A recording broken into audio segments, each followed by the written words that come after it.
Welcome back. I'm joined by our college basketball experts, Josh Markowitz, Steve Normington, and George Adams to preview the season ahead. So guys, we're gonna play a little game I like to call Hype Meter. We're gonna give you a scale 1 to 10, 1 being the worst, 10 being the best, of seeing how hyped up you're giving these players and teams. So let's start out with Andrew Wiggins, the #1 recruit coming out of high school this year. Everyone's hyped him up so much. George, what do you give him?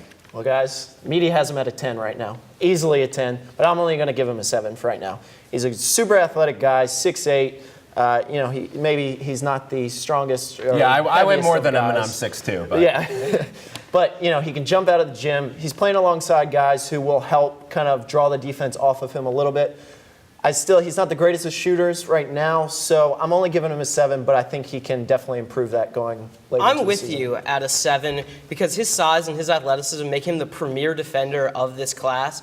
And also, he can get to the rim at will. His shooting will improve because he's a reclass from the class of 2014. He's only going to get better. I liked what I saw in his three-point shooting the first game, actually, but Bill Self summed it up best when he said, look, this guy can average 20 and 10, and he's not going to live up to the hype. When you're labeled as the Canadian Michael Jordan, things can only go down. That's why I'm going to give him a 4. Yeah, well, time will tell throughout the course of this season. It's going to be very difficult, to say the least, to live up to those expectations.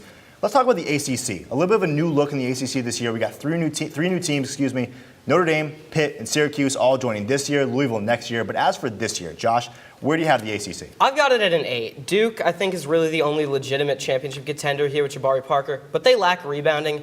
UNC's got their issues with P.J. Hairston and Leslie McDonald, C.J. Fair leading Syracuse, but the bottom of the conference is weak with teams like Virginia Tech and Clemson. That's why I'm only giving the 8. I actually like some of those surprise teams at the bottom of the conference. Georgia Tech, NC State, maybe throw a Pitt in there. I like what I see from that, but anytime you can go out and establish yourself as clearly the premier basketball conference in the country for years to come, that's a positive thing. I'm going to go up really high here, give them a 10.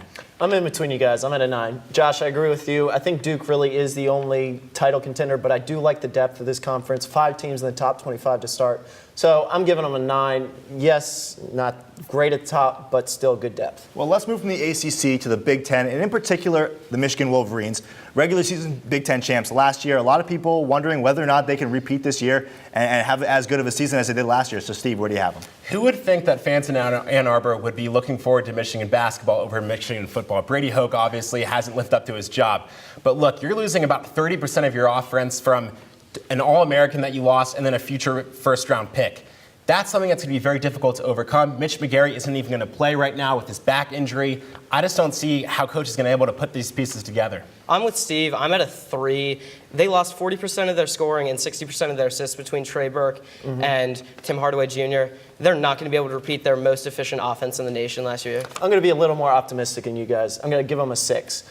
Right now, yes, they're not looking great. Mitch McGary's out. But looking ahead, I think they will develop in the season. Derek Walton, their new point guard, I think will be able to develop a decent game. And if McGary can come back and get healthy, then I think they'll be all right. We saw LeVert really step up in that first game. They need to be able to create shots for other people, though, with Walton, because Stauska's catch-and-shoot jumper. Yeah. Well, they have a very difficult task this year with Michigan State and Ohio State, 2 of the premier teams in that conference. So we can see how they do.